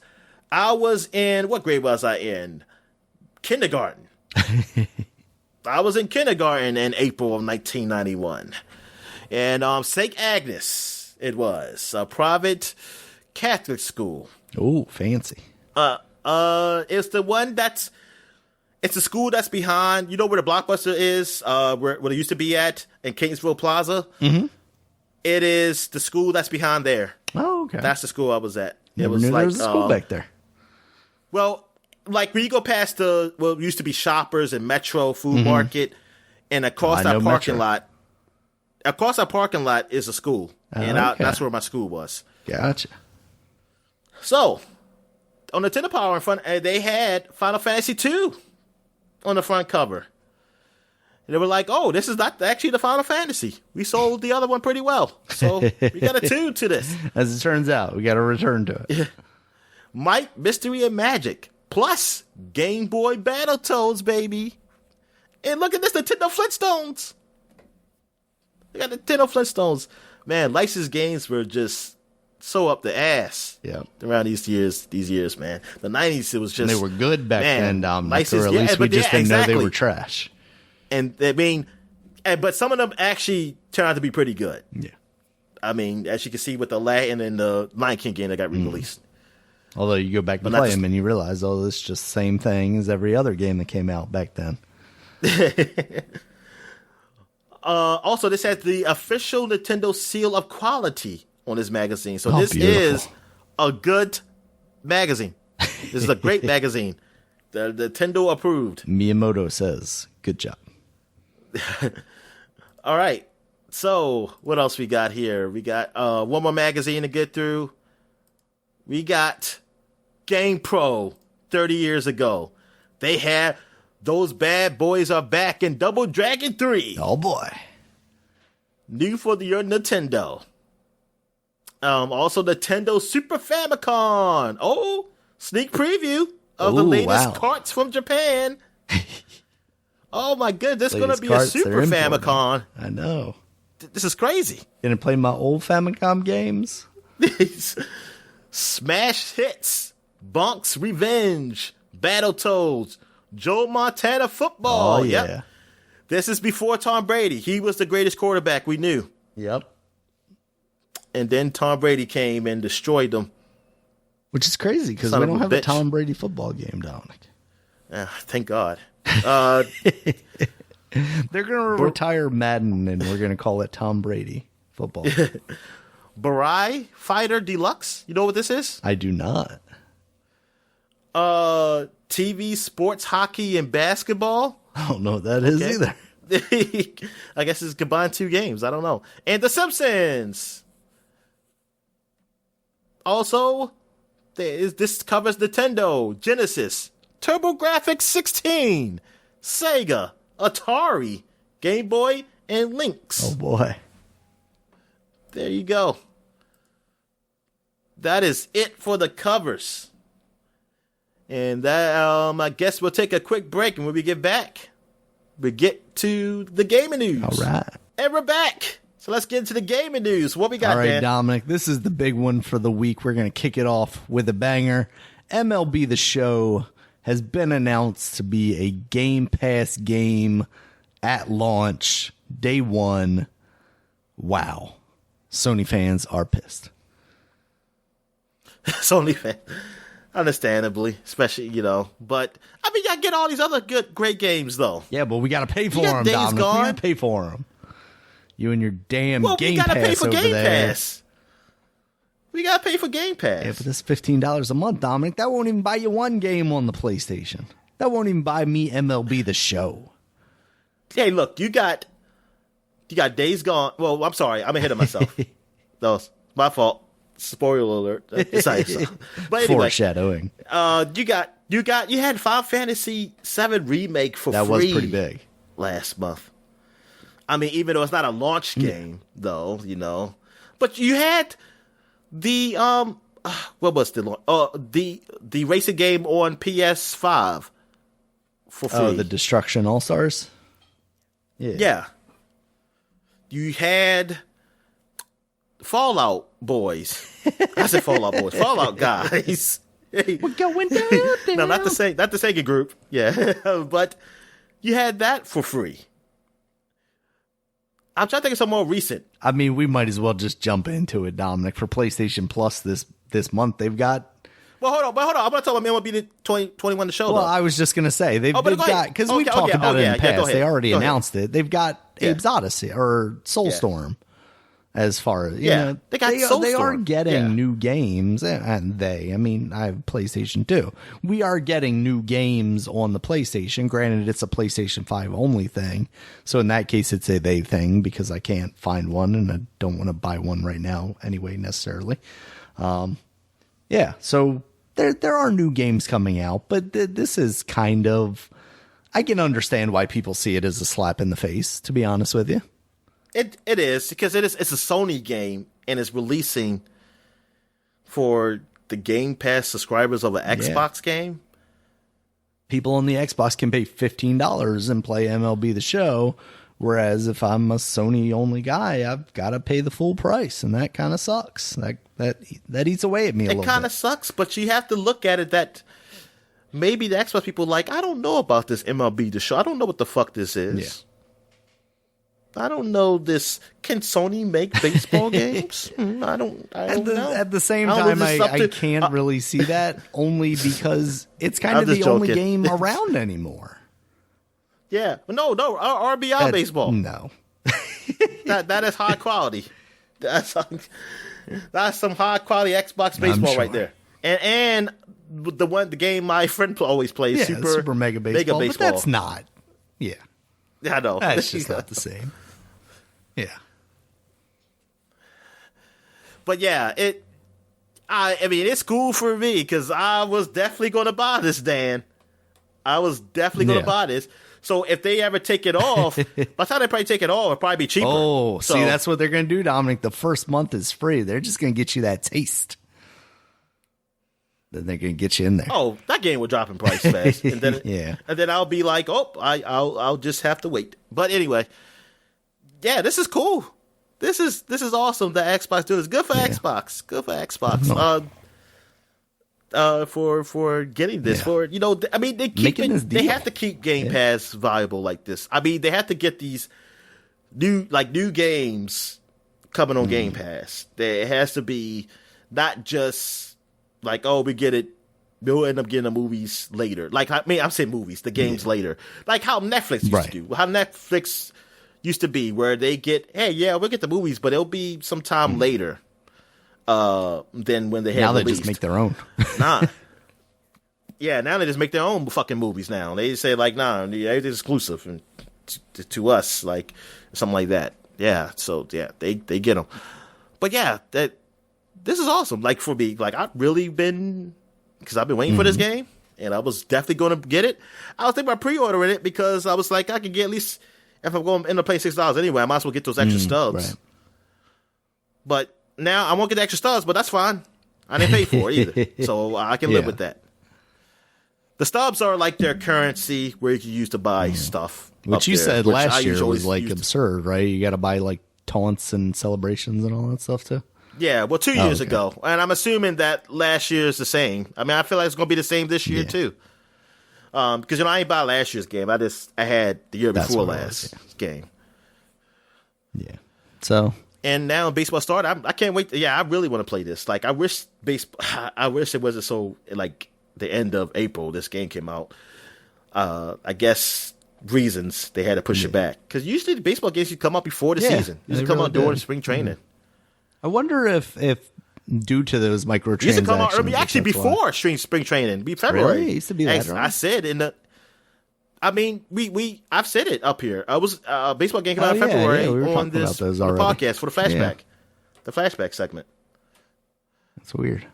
Oh, but what were you saying? I was saying, I wonder if because of all those microtransactions, if that's why they're like, we can give you this deal, right? Like, we can put this on Game Pass, get people in our ecosystem, and then, just milk them for all the fucking Ultimate Team fantasy kind of stuff. Probably the same reason why EA is allowing for, well, I mean, that's kind of a complicated relationship now, because now they're just tying in all the EA access stuff. But if it was just the sports 2K. Stuff. 2K, the basketball. True. Yeah, them too. Yeah, because basically Microsoft just has every big sports game on there now available as part of Game Pass. Of the latest years, too. So that's wild. They have the latest year sports games on Game Pass. You have, you're going to have everything. You got basketball, football, baseball, hockey, FIFA. It's all there. It's crazy. Water polo. It's like, I don't know. They do have cricket. I think they have rugby or cricket. Nice. I say they did have no. I think that was just Football Manager. Which is soccer manager. But I think they did. Or that was that a Go Games for Gold game? I forget. I could have swore I saw like an obscure sports game, like a cricket game or something. I don't know if they have a golf game. I'm not sure about that. I don't know about that. But they could now. But I heard. Do you have it up here? Oh, yes, you do. You might as well go to it. The EA Sports Absolutely, thing. EA Sports has announced that they're returning to the PGA Tour series. So they're going to be releasing a new game. Yes. You're going to have so that could possibly competition in your PGA games now, Dominic. Oh, yeah, because 2K got it. And also, it could possibly be on Game Pass through EA Play. Yeah, which now I saw a deal where, like, if you buy EA Play or whatever it's called, that EA Access, if you buy that, you can then spend $1 and convert that into Game Pass Ultimate stuff as well. So they're kind of revisiting that thing they were doing with Xbox Live for a while there. So Microsoft is really just, knocking it out of the park as far as that stuff goes, getting people locked into their ecosystem. So yeah, it's very cool. And I wonder what the PGA Tour, will they be able to get the Masters with it too? I hope they do, man. Now you gotta get the Masters. Yeah, I don't know, because they talked about, I think, Pebble Beach and one other thing, but I'm never sure how all that stuff breaks down anyway. So yeah, Pebble Beach, yeah. Pebble Mario. It's yes, I am excited for Mario Golf too. See, look at that, Dominic. All the freaking golf games this year. Golf games. Grand Moff Tarkin games this year. All right, Dominic, in some other news, we got a delay here from Lego Star Wars, the where'd my mouth go? The Skywalker saga. That's been delayed out of its release date in spring, and they haven't given a new release date for it because they're not sure when they're going to be done it, but they're going to let you know as soon as possible. They already postponed because of COVID. There's no more excuses.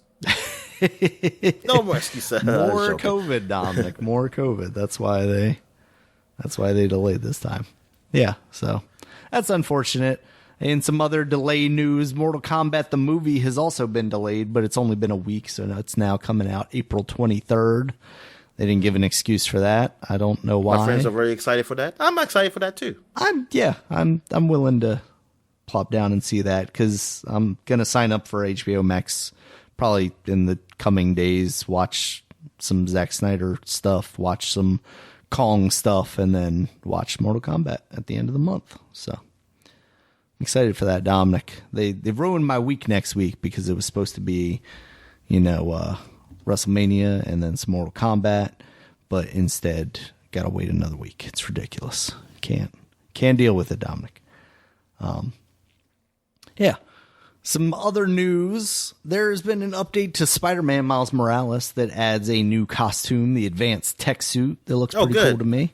Because that's on both games? Yep, it's not just that exclusive? Is in both versions of the game. And in the PS5 version of the game, they have added realistic muscle deformation. So like when you're swinging and you're moving around, your costume, you can see all the muscles bulging on Miles.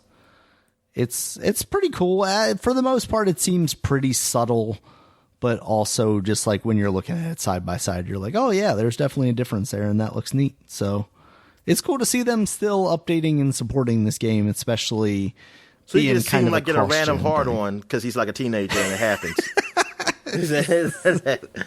He's talking to the girl that does sign language, and then yep. He's like, oh, terrible. He's putting the fucking book bag over his pants. All right, Dominic, in some other upgrade news, Ratchet & Clank, the PS4 game, is also getting a PS5 upgrade, and it's getting a 60 frames per second update, which is out now. So that's pretty cool. That's a really good game. Yeah. Yeah. In some other news, there was kind of a preview / interview on Game Informer about the new Sam & Max game. This time it's virtual. That's the VR only game that's coming out in the near future. I watched a little bit of the video that they had of the gameplay for that. That looks all right. I really like that Rick and Morty game, virtual reality game. So I hope it's kind of similar and, one of those kind of VR sandbox kind of things, like they just set you up in a place and give you a whole bunch of things that are fun to do in VR while also getting like all the humor of the character and stuff. I want a full game though. I want a full point and click type of, I'm in 3D and like fighting stuff there, man, picking up stuff. That could be awesome. That could be awesome. It definitely doesn't quite look like that. Like it definitely looks scaled back a lot. It's a lot of like just kind of doing all the things that you do in VR. Like I saw you scaling a building at one point, so it's got like bricks that are sticking out from the building, so you're reaching up and grabbing those. And there was a part where I guess this guy, I guess it's a robot or something, his head popped off, and you're playing basically Bop It on him. Like you got to flick a thing and you got to bop his face and stuff. So yeah, it was a lot of like fooling around with the hand motion and things like that. So yeah, it looks all right. I'm intrigued by it, but also like kind of my VR play right now is limited between the hardware stuff and not having a Quest 2, which just seems like the easiest way to go about playing VR games nowadays, and not really having the ability to kind of disconnect myself from the world for large portions of time. So yeah, we'll see how that turns out. Exactly. Yeah. I'm going to be in the other room playing VR for a while, so leave me alone. In some other news, Dominic, we got confirmation story we talked about last week, reports of Sony shutting down the PS3, PSP, and PS Vita stores. That is now official, out of Sony. They're going to be shutting down the PS3 and PSP on July 2nd and the Vita shop on August 27th. So if there are any games that you want, get them now or look into your ability to pirate them. So what about re-downloading? You will be able to re-download your stuff. So if you have purchased it, you can re-download it, which is good. At least they give you that option. It's been a long time. I've talked about it on the show before, but my Vita is jailbroken, cracked, whatever. So I could put emulators and stuff on there mostly. So it's been a long time since I've worried too much about what updates are coming out for the Vita outside of things that may potentially break that. I haven't spent a lot of time trying to pirate Vita games. I don't know what the situation is for that. But hopefully it's decent. And I say that not, to get under Sony's skin, but basically is like an archival thing. A lot of these game companies, when you see stuff like this, they're not serious about preserving old games in that way. And that's why it's nice seeing Xbox reach back and give you the ability to play games from the original Xbox, the 360 and stuff like that. Giving you those options makes it a lot easier to access those games and then makes people less likely to pirate things. So, learn from that lesson, hopefully. So, and then the last one I got here, Dominic, CD Projekt Red had their kind of stock investor call in the past couple of days, and they are allegedly reconsidering Cyberpunk's multiplayer. And they said, while we are focused on bringing online into all of our franchises one day, it kind of seemed like maybe they're questioning whether they should put in the time and effort and money, of course, to actually release the Cyberpunk multiplayer that was promised to follow after launch. What do you think, Dominic? Cyberpunk multiplayer? I mean, for me, it's not interest for me. No. Yeah. I'll just be playing the single player. Now, if it's co-op, a type of co-op versus environment kind of thing going on here, like player versus environment. Maybe if it's done well, I definitely would try it. But if it's like multiplayer shooter against, I'm not going to try it. I mean, maybe somebody will, but but now that I'm saying look, if it's not close to being done or anything, I would even focus on that because you got so much other troubles now. Yeah, because you're still not on. People cannot buy this game on the PlayStation store. So they did address that as well. Yeah.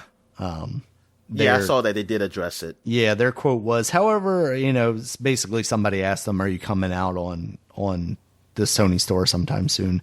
They said, "However, the final decision, you have to understand, belongs to Sony. We do believe we are closer than further, but of course the final call is theirs. So let's wait and see." So it sounds like maybe there's not even a lot of conversations happening between those two parties. They did just have kind of a big update recently, I think in the past week or so.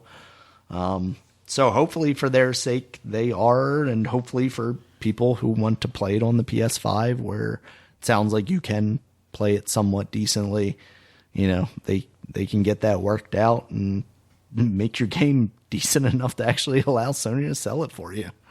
And I just want to know, how is it running now on people who already did buy the original PlayStation one and the Xbox one. Yeah. How, can I get this game now and I would enjoy it? See, that's a conversation I haven't really seen a lot of people talking about, because I guess mostly because the people that I listen to are people that have access to the new systems and aren't really revisiting that stuff.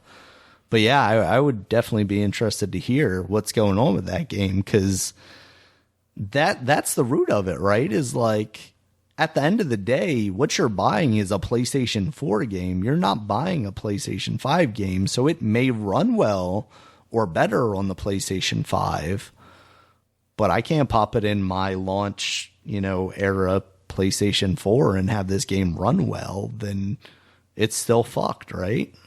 Yeah, exactly. And so you still haven't had the next gen. So that's why I say the multiplayer, if it's not even done, that's going to have to wait. I think that should wait until you get the next gen versions of those games.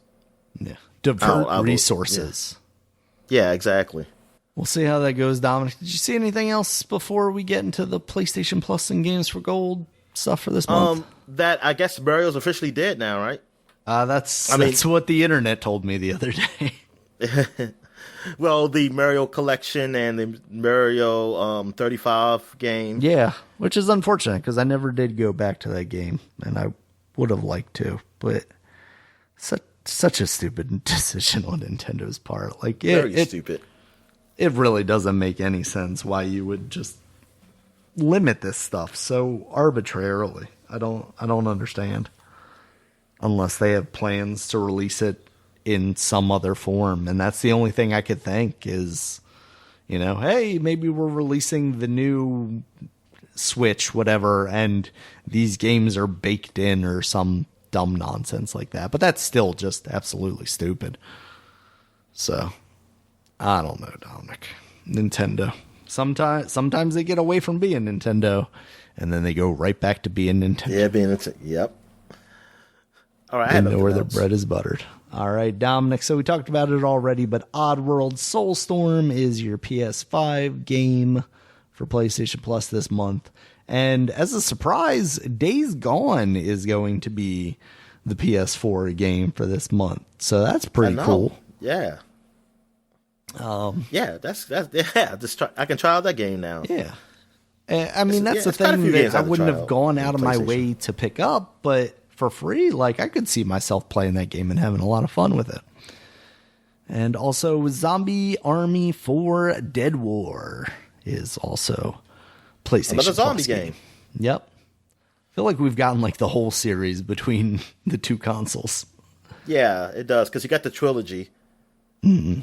That was on, I think, Xbox or PS4. Yeah. I mean, they probably got it too. Point. I'm just saying, they probably both got it. Yeah. But yeah. Yep. And then games for gold this month, we've got Vikings, Wolves of Midgar, Truck Racing Championship, Dark Void for the Xbox 360. Dark Void, my goodness. Yeah, man, vertical fucking shooter. I remember that E3, them showing off cover shooter vertical. Yeah. And I was like, oh, this is cool. It's like Gears, but it's like a vertical. And game changer. The Rocketeer. It didn't turn out to be that just kind of came and went. And then you got Hardcore Uprising for the Xbox 360, which that's the one that we keep talking about. The one from Arxis that's, follow-up. So, yes, compared to the PlayStation Plus games, this is not because how big those games are on a PlayStation Plus compared to not really to blowing this. It out of the water this month. No, it's not. But I mean, like you said, the way they've been utilizing Game Pass is really where they're getting the big games on. Yeah, that's really the bonus. But they give me. But see, thing is, I look at it like this: that at least they give me things I would never ever try. Yeah. And at least I can try it out now for free. And sometimes those just hit. Sometimes they turn out to be awesome. I mean, even in the case of PlayStation, we see it with Rocket League and Fall Guys. Those aren't games that I would have necessarily bought right away, but I would never have bought them. They were awesome. Yeah. Well, Rocket League. I ended up buying it because I got to try it for free. Right. Yeah. So there's absolutely Fall Guys. games I would never that. try. I would still to this day have never played it if it was not free on PlayStation. Yeah, and honestly, I could see myself if I picked up Dark Void, I could honestly see myself having fun with that game and being like, oh yeah, I would have never bought this, but for the time that I spent on it, that was awesome. So yeah, I mean, it looked. I think I've read the reviews and the reviews weren't great, but I have to try it for myself. Maybe it'll be an okay game. I don't think anything was particularly awful or bad for it. just wasn't spectacular and didn't live. I mean, at the time, it was competing with something like Gears of War. Like it's kind of hard shoes to fill. So, all right, Dominic, we got new releases. Kingdom Hearts has finally hit the PC. Only on the PC, man. Yep, I gotta get it, man, so I can play it with cheats, like the way it's supposed to be played. Like I played on PS2. Yep. So we got all those games now. I didn't list them all out because it's the entire series, basically. We got That's great, though. I mean, just think about that. I mean, these games, you would never thought they would come to PC. No. Never. I mean, this game released back in the first one released back in 2002. I would never thought it would be on, or even another console.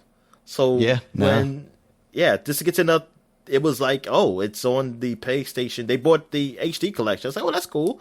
I didn't think it was coming to Xbox, and they came to Xbox. Holy shit, that's ridiculous. Yeah. And even though the third one came before all of them, and it's like that's even more ridiculous that you even just did that. But anyway, but they eventually came. I said, okay, Xbox got it. That's cool. Yeah. I wish it was Xbox PC so I could get the achievements. Damn it. But anyway, but now PC gamers get to actually play Kingdom Hearts. I mean, still people like those games. I mean, I used to like them. I used to like two of them. The 1 and 2. I used to like, because that's the only ones I really played, because I didn't have those other consoles. Until they really just messed themselves up to me by putting everything on all those other consoles. But hey, I guess they made it right now. But unfortunately, I'm older where I realized, whoa, this story does not make sense. It doesn't. I really thought I was making headway here with this story, and now y'all just threw me in a loop and just said, like, I don't know what the hell y'all doing. Yeah. I don't think y'all know what y'all were doing. I think I just added lore in between shit. Pretty much. But no, it's a cutesy game. It's a nice, cool. It's cool looking. I mean, I can say it's cool looking. I always thought it was. I like seeing Donald. I like seeing Mickey being like Yoda, basically. Doing flips it around with his keyblade. Yeah. All right. Also out now, Dominic, is The Binding of Isaac Repentance, which is kind of a newer, upgraded version of the Afterbirth update. It sounds like there was like some fan-made pro-life baby characters and stuff. Pro-life. Yes. And levels and items and stuff that they had kind of made into it, and then now they're releasing it. I mean, explain this game for the people if the people don't understand what I mean, because they don't know what Binding of Isaac is. So the basic premise is like you're this little naked boy who is fighting through dungeons to end up fighting his mother. It's a kind of top-down shooter-esque thing, like you're spitting out tears. It's very weird. It's made by one of the creators of Super Meat Boy. So she did give birth to you. I believe that's the case. I mean, you physically we got a game called Afterbirth. Yeah. I mean, yeah. So, well, I just want to know what that, And then what is she trying to do? She's trying to kill you because she's like, she don't want you as a son? Basically, that was the idea I kind of got behind it. Honestly, I never got far enough into the game to actually, see that portion of it. Because it's not very story heavy, but do what? It's like she's trying to get an abortion. Oh boy. Yep, like Cartman's mom, like 10 years later. But she wanted adoption. Yeah. She got it mixed up in that show. That's what it was. That's what it was, yeah. Don't ask me why I remember that. That's because I only saw that show. I saw that episode a few weeks ago. That's really? Yeah. Oh, okay. That's the only reason I remember that, because I would have thought that too. I would have kept thinking abortion. That's like, she has for adoption. I just thought she just changed her mind.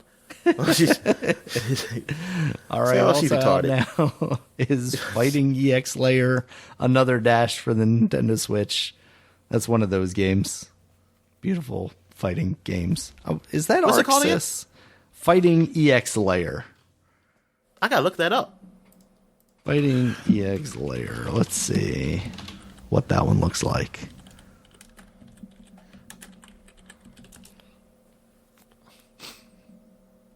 This one's actually more 3D than I was expecting it to be. But it looks very nice. Kira. Arika. Arika. What's Arika? I don't know. No, I'm saying that's the guys who developed it. I didn't see Arxis, at least on on the Wikipedia. Yeah, I don't think it is them. I think I was just throwing them out there because they make everything. Yeah, it is. It is more 3D than cartoon. Yeah, but it still looks very nice, especially for Switch gameplay. I'm surprised at how smooth it looks. So that's cool. And the character it's exclusive to Switch. I almost want to say that this came out on a different thing first. It's on Google Play. Oh, no, Google Play rated it. Wait a minute. It was a mobile version of this game. Really? iOS and Android. Okay. In April 2019. A Switch port of the game, Layer Another Dash, was announced in 2021. As I said. Okay, yeah. I'm seeing now. It's PS4 game originally, back in 2018. Oh, this is the one with Skullomania, the guy from Street Fighter EX. Oh, okay. What did I play a demo? I think I played a demo of this on something. Maybe the PC? That doesn't sound right. Maybe it's PS4. Maybe it was like the beta or something like that. Because I remember going like, oh, everybody's excited about this Skullomania guy. Let me play this. And then I played it and I was like, this is okay. But yeah. Okay. All right. We also got Outriders, Dominic, is out now, which I was a little bit surprised by because I hadn't been following, even though I'm sure we've talked about the release date multiple times. I just kind of have lost, days and time and sense of everything. So when I was on my Xbox yesterday watching Falcon and the Winter Soldier, I was like, oh, Outriders on Game Pass now. Oh, I guess that is out now. Cool.